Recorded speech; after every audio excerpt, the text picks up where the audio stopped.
اچھا اب آتے ہیں جی اس جوڈیشل انکوائری کمیشن کے اوپر. تو یہ جو ہے کمیشن آف انکوائری ایکٹ کے تحت جو ہے وہ وفاقی حکومت نے اپنا اختیار استعمال کرتے ہوئے یہ ایک ہائی پاور جوڈیشل کمیشن بنایا ہے. لیکن یہ جوڈیشل کمیشن اس حوالے سے میں تھوڑی سی کلیریفیکیشن دے دوں کہ یہ کسی کو سزا نہیں دے سکتا, لیکن یہ اپنی ریکمنڈیشن دے سکتا ہے. اور ریکمنڈیشن جو ہے وہ جو کہ پبلک ڈومین میں پڑی ہوئی ہے آڈیوز, ان آڈیوز کی اتھینٹسٹی جو ہے اس نے گیج کرنی ہے, بتانا ہے کہ یہ اتھینٹک ہے یا نہیں. اور اس کے بعد اگر ان آڈیوز کے تناظر میں اگر کوئی کرمنلٹی بنتی ہے, یعنی کوئی ایسا عنصر آتا ہے جس میں یہ پتا لگے کہ کچھ چیزیں جو ہیں وہ مینج کی جا رہی ہیں یا ایک قسم کے ایک طریقے سے جو ہے وہ سہولت کاری فراہم ہو رہی ہے کسی کو, تو ڈیفینیٹلی اس حوالے سے وہ اپنی ریکمنڈیشن دے گا یہ کمیشن.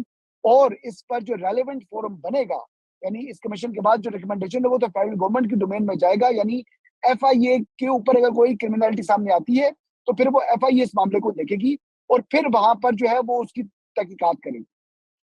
اس وقت جو ہے یہ فیکٹ فائنڈنگ کمیشن ہے ایک قسم کا, جو کہ یہ طے کرے گا کہ کیا ان آڈیوز جو لیکس ہوئی ہیں یہ اتھینٹک ہے, پہلی چیز. دوسری چیز یہ دیکھے گا کہ ان آڈیوز سے کہ کیا کسی کو جو ہے وہ کوئی چیز مینج کی جا رہی ہے, کوئی کرمنلٹی اس کے اندر ہے. اگر کرمنلٹی سامنے آتی ہے تو پھر ریلیونٹ جو ایجنسی ہے یعنی ایف آئی اے, اس کو یہ میٹر ریفر ہو جائے گا. اب ایک اور کوشچن آ گیا. اب کوشچن یہ ہے کہ دو اپلیکیشن جو ہے, ایک اپلیکیشن جو ہے وہ ڈاکٹر بابر اعوان صاحب نے اس کو چیلنج کر دیا سپریم کورٹ آف پاکستان نے اس انکوائری کمیشن کو, اور دوسرا جو ہے وہ ریاض راہی صاحب ہیں, بڑے مشہور زمانہ ایک وکیل ہیں جنہوں نے جنرل باجوہ کی جو اپوائنٹمنٹ تھی یعنی ایکسٹینشن تھی اس کو چیلنج کیا تھا. یہ وہی اپلیکینٹ ہے جنہوں نے یہ اپلیکیشن دائر کی ہے اس میں. تو اب یہ دیکھنا ہے کہ یہ 50-50 ہے. مجھے تو نہیں لگتا کہ اتنا آسان ہوگا چیف جسٹس عمر بندیال کے لیے کہ اس معاملے کو ٹیک اپ کریں. اور اگر وہ ٹیک اپ کرتے ہیں تو ان کے لیے سیکنڈ پرابلم یہ آتا ہے کہ کانفلکٹ آف انٹرسٹ کے تحت جو مختلف ججز جن کے نام ہیں, یعنی جسٹس مظاہر علی اکبر نقوی, یعنی جو خواجہ طارق رحیم کی اہلیہ نے ذکر کیا چیف جسٹس عمر بندیال کا کہ ان کو انہوں نے میسج کیا. اس کے علاوہ جسٹس منیب اختر, یہ ججز جو ہیں کم از کم اس بینچ کا حصہ نہیں ہو سکتے اگر اس کے اوپر چیف جسٹس کو بینچ کانسٹیٹیوٹ کرتے ہیں. اور پھر باقی رہا سوال جو دیگر ججز کا, تو کیا وہ پرپس سرو کریں گے چیف جسٹس عمر بندیال کا کہ اگر وہ اسٹے کریں اس جو انکوائری کمیشن ہے. اور ایک اور کوشچن بڑا امپورٹنٹ یہ ہے کہ 1 سال ہو گیا ہے تقریباً کہ عمران خان صاحب نے جب ان کی آڈیو لیک آئی تھی سائفر کے حوالے سے, تو اس کے بعد پاکستان تحریک انصاف نے ان آڈیو لیکس کے اوپر جوڈیشل کمیشن تشکیل دینے کے حوالے سے درخواست دائر کر دی تھی سپریم کورٹ آف پاکستان میں. وہ درخواست جو ہے وہ آج تک جو ہے وہ وہاں پر سرد خانے میں پڑی ہوئی ہے. تو اگر چیف جسٹس نے خود اس پر انکوائری کمیشن یا جوڈیشل کمیشن نہیں بنایا اور انتظار کرتے رہے اور اب گورنمنٹ نے بنا دیا ہے, تو پھر مورل اتھارٹی کیا ہوگی ان کو کہ اس کو چیلنج کرنے کے اوپر وہ جو ہے ایک بینچ بنا کر اس کمیشن کو جو ہے جو کام آلریڈی جس سے شروع کر دیا ہے اس کو کام کرنے سے روک دیا جائے. تو یہ بہت سے اہم سوالات ہیں جو چیف جسٹس سے متعلقہ ہیں, اور ابھی 100% نہیں کہا جا سکتا کہ وہ اس معاملے کو ٹیک اپ نہیں کریں گے. جو دو اپلیکیشنز آئی ہیں, ممکن ہے میرے حساب سے جو میرا انالیسز ہے وہ 50-50 ہے کہ وہ کر بھی سکتے ہیں اور ہو سکتا ہے کہ وہ نہ کرے, کیونکہ جو خدشات ان کے لیے جو مسائل میں نے بتایا ہے کہ جو ان کے لیے پیدا ہو سکتے ہیں اگر وہ بینچ کانسٹیٹیوٹ کرتے ہیں. ٹھیک, بالکل ٹھیک. سولنگی صاحب آپ کچھ کہنا چاہ رہے تھے؟ میں پوچھنا چاہ رہا تھا احمد حسن صاحب سے. جی پلیز. جی سر. احمد حسن صاحب, جو آج عمران خان نے جو درخواست دی ہے اس کمیشن کے خلاف, اس میں جو اعتراضات اٹھائے ہیں اور ان کے علاوہ بھی کچھ قانونی ماہرین جو کہ پی ٹی آئی کے حامی ہیں وہ اس سوال کو اٹھا رہے ہیں کہ دیکھیں جی یہ کیسے ہو گیا کہ چیف جسٹس سے پوچھے بغیر آپ نے قاضی فائز عیسیٰ کو اور دوسرے ہائی کورٹ کے ججز کو لگا دیا, یہ تو جو ہے وہ عدلیہ کے جو امور ہے اس میں مداخلت ہے. ایک تو یہ سوال ہے. دوسرا ایک یہ بات بھی سامنے آئی ہے جو ابھی میں جو خبریں دیکھ رہا تھا کہ خود آرٹیکل 245 کی جو اطلاق ہوا ہے خیبر پختونخوا اور پنجاب میں اور اسلام آباد میں, اس کو بھی انہوں نے چیلنج کیا ہے. تو یہ کیا اس طرح سے چیلنج کر سکتے ہیں؟ جناب شکریہ. یہ جو آج آرڈر آیا ہے اس کو میں نے سرسری ضرور دیکھا ہے, اور اس کا جو مجھے موسٹ اسٹرائکنگ پیراگراف لگا نا ٹو بگن وتھ, وہ پیراگراف نمبر 3 ہے. جس میں کمیشن آف انکوائری یہ وضاحت کرتا ہے کہ یہ سپریم جوڈیشل کاؤنسل نہیں ہے. یہ وضاحت اپ فرنٹ کرنا کیوں ضروری تھی, یہ بات جو ہے یہ سمجھنا ضروری ہے. میں بہت تفصیل میں نہیں جاتا, بہت کیسز نہیں بتاتا, لیکن آپ کو پہلا کیس غالباً یاد کراتا ہوں, شیخ شوکت علی صاحب کا. جی, وہاں پر انکوائری کرنے والے بھی جج صاحبان وہی تھے جنہوں نے ایونچولی فیصلہ کرنا تھا کہ جج صاحب کو مس کانڈکٹ پہ نکالا جائے یا نہ نکالا جائے.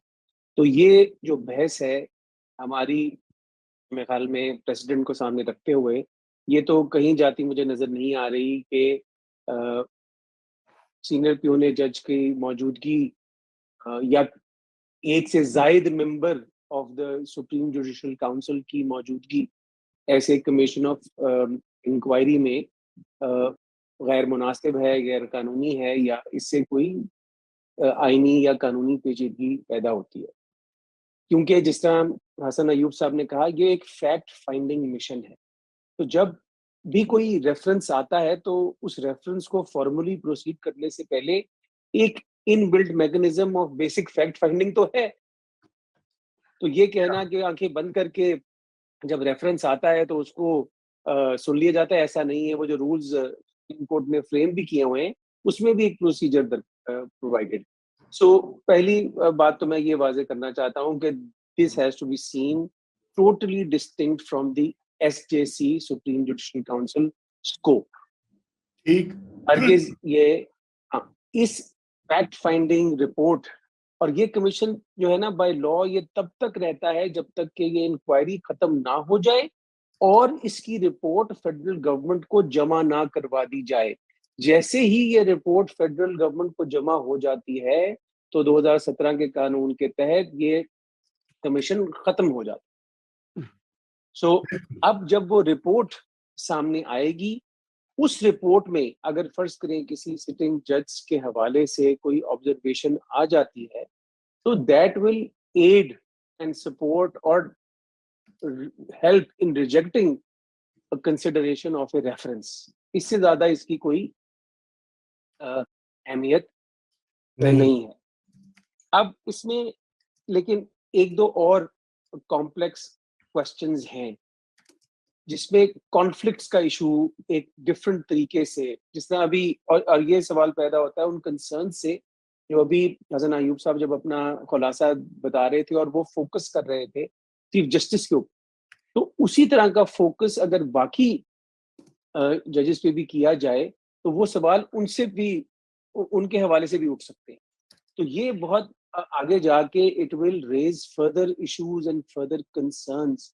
اور آپ مجھے یاد ہے ہم جب پہلے بات ایک دفعہ کر رہے تھے تو آپ اس کرائسس کے حوالے سے کہہ رہے تھے ہم سب کہ ہمیں نہیں پتا کہ آئندہ کیا ہوگا. تو اس کمیشن کی فارمیشن کی صورت میں ہمیں ایک اور پتہ لگ گیا کہ کس پہلو جا کے تنازع مزید کشیدگی اختیار کر سکتا ہے. کیونکہ یہ جو ہے یہ کمیشن کی فارمیشن اور کمیشن کی پروسیڈنگز شروع ہو جانا یہ ایویڈنس ریزولوشن کی نہیں کرتا, فی الحال یہ ڈیپننگ آف کرائسس کی کرتا. بہت اچھی بات کہی. سولنگی صاحب, آپ میرے دوست احمد حسن سے مشکل سوال نہ پوچھا کریں, وہ سپریم کورٹ کا وکیل ہے, اس کی فیسیں میں نہیں چاہتا کہ اس کا کاروبار خراب ہو. میری بات تو ختم ہونے دیں. ججوں کے بارے میں کوئی غلط بات نہیں کر سکتا وہ ابھی سے. بالکل جی احمد. اب جو سوال کے اوپر میں آؤں کہ اس کو چیلنج کیا جا سکتا ہے کہ نہیں چیلنج کیا جا سکتا.